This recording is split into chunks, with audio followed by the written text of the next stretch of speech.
शेर नहीं रहा, लेकिन छावा अभी भी जंगल में घूम रहा है। फाड़ देंगे मुगल सल्तनत की छाती अगर मराठा साम्राज्य के विरुद्ध सोचने की जरूरत की।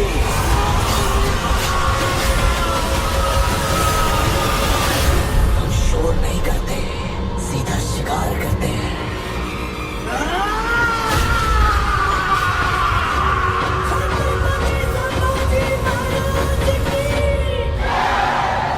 हम शोर नहीं, सीधा शिकार करते हैं।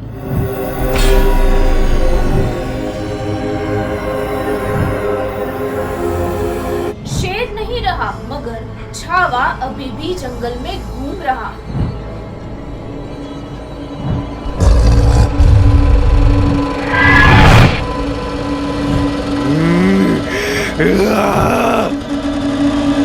फाड़ देंगे मुगल सल्तनत की छाती अगर मराठा साम्राज्य के विरुद्ध सोचने की जरूरत की।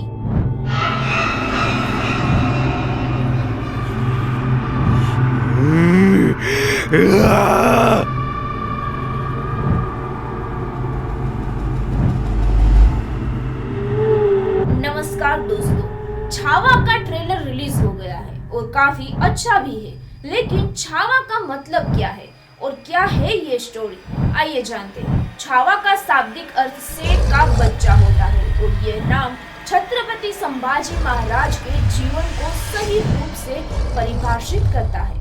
छत्रपति संभाजी महाराज छत्रपति शिवाजी महाराज के पुत्र और मराठा साम्राज्य के दूसरे शासक थे। इतिहास में उनकी वीरता, बलिदान और अदम्य साहस के लिए जाने जाते हैं।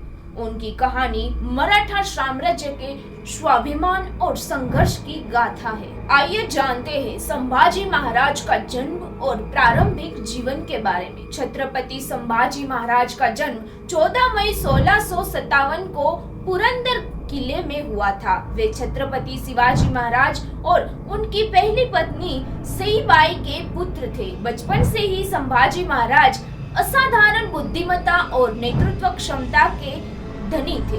उनकी माता सईबाई का निधन उनके बचपन में ही हो गया था, जिससे उनका पालन पोषण उनकी दादी जिजाबाई के स्नेह और अनुशासन में हुआ। संभाजी महाराज ने मराठी, संस्कृत, फारसी और अन्य कई भाषाओं में महारत हासिल की। वे कुशल लेखक और विद्वान थे। उनके लेखन कार्यों में उनकी प्रतिभा और गहराई स्पष्ट रूप से झलकती है। अब बात करते हैं संभाजी महाराज की शिक्षा और युद्ध कौशल के बारे में। संभाजी महाराज को बचपन से ही योद्धा के रूप में प्रशिक्षित किया गया। शिवाजी महाराज ने उन्हें युद्ध कौशल, प्रशासनिक क्षमता और कूटनीति में निपुण बनाया। उन्हें संस्कृत और वैदिक शिक्षा के साथ साथ फारसी और मुस्लिम शासन की रणनीतियों की भी शिक्षा दी गई थी। अब बात करते हैं शिवाजी महाराज के उत्तराधिकारी की। छत्रपति शिवाजी महाराज का निधन 1680 में हुआ था, जिनके बाद संभाजी महाराज को मराठा साम्राज्य का दूसरा छत्रपति घोषित किया गया। हालांकि उनके राजा बनने का सफर आसान नहीं था। उनके चचेरे भाई और दरबार के कुछ गुट उनके विरोध में थे, लेकिन अपनी सूझबूझ और समर्थकों के बल पर उन्होंने अपना अधिकार साबित किया। अब बात करते हैं राज्याभिषेक और शासक काल की। राज्याभिषेक के बाद संभाजी महाराज ने मराठा साम्राज्य की सीमाओं की सुरक्षा और विस्तार के लिए कड़ी मेहनत की। उनके शासक काल में मुगलों, पुर्तगालियों, सिद्धियों और अन्य शत्रुओं से लगातार संघर्ष हुआ। उनके शासन काल में मुगलों के साथ काफी संघर्ष हुआ। औरंगजेब के नेतृत्व में मुगल साम्राज्य में मराठाओं को समाप्त करने का प्रयास किया। संभाजी महाराज ने अपनी कुशल रणनीतियों और बुद्धि कौशल से मुगलों के कई हमलों को विफल कर दिया। उन्होंने मराठा साम्राज्य की स्वतंत्रता को बनाए रखने के लिए लगातार संघर्ष किया। अब बात करते हैं संभाजी महाराज के पुर्तगालियों के खिलाफ अभियान के बारे में। पुर्तगालियों ने कोंकण क्षेत्र में अपने प्रभाव को बढ़ाने का प्रयास किया। संभाजी महाराज ने उनके खिलाफ कई सफल अभियानों का नेतृत्व किया और उन्हें करारी शिकस्त दी। अब बात करते हैं सिद्धियों और अंग्रेजों से टक्कर के बारे में। सिद्धी और अंग्रेजी सेनाओं की साथ भी संभाजी महाराज ने संघर्ष किया। वे कभी भी मराठा साम्राज्य के स्वाभिमान को कम नहीं होने दिया। संभाजी महाराज के युद्ध कौशल और नेतृत्व की बात करें तो संभाजी महाराज ने अपने पिता से सीखी युद्ध रणनीतियों का उत्कृष्ट प्रदर्शन किया। वे एक साहसिक योद्धा और कुशल सेनापति थे। वे एक अद्वितीय विद्वान थे। उनके लेखन कार्यों में बुद्धभूषण जैसे संस्कृत ग्रंथ शामिल है, जिसमें उनके ज्ञान और विद्वता की झलक मिलती है। अब बात करते हैं धार्मिक सहिष्णुता के बारे में। संभाजी महाराज ने सभी धर्मों का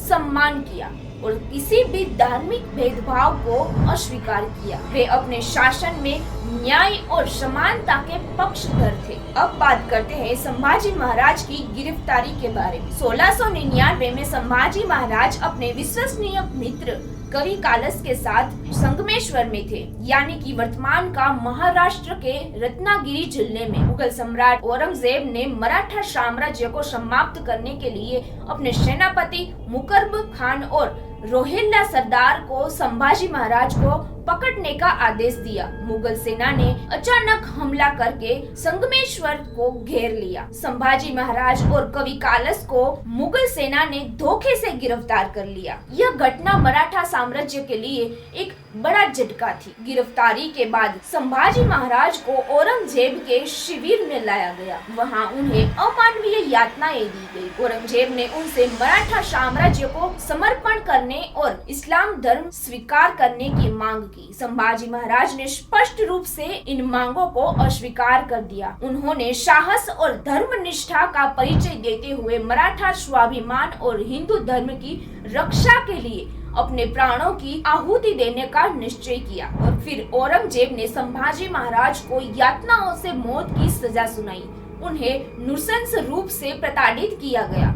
अपमानजनक तरीके से संभाजी महाराज को जंजीरों में बांधकर और अपमानित करते हुए मुगल शिविर में घुमाया गया। अत्याचार और यातनाएं दी गई। उनके शरीर को लोहे की गर्म सड़ों से तागा गया, जीभ काटी गई और आंखों के सामने कवि कालस को भी मार दिया गया। और फिर निर्दयी तरीके से 11 मार्च 1699 को संभाजी महाराज को बेरहमी से मार डाला गया। बलिदान के महत्व के बारे में बात करें तो संभाजी महाराज का बलिदान मराठा साम्राज्य के लिए प्रेरणादायक था। उनकी मृत्यु ने मराठा योद्धाओं को और अधिक दृढ़ और एकजुट किया। संभाजी महाराज के बलिदान के बाद मराठा साम्राज्य ने औरंगजेब की सेना को कमजोर कर दिया और अंततः मराठा साम्राज्य ने एक शक्तिशाली ताकत के रूप में अपनी स्थिति बनाए रखी। संभाजी महाराज को उनकी निष्ठा, वीरता, बलिदान के लिए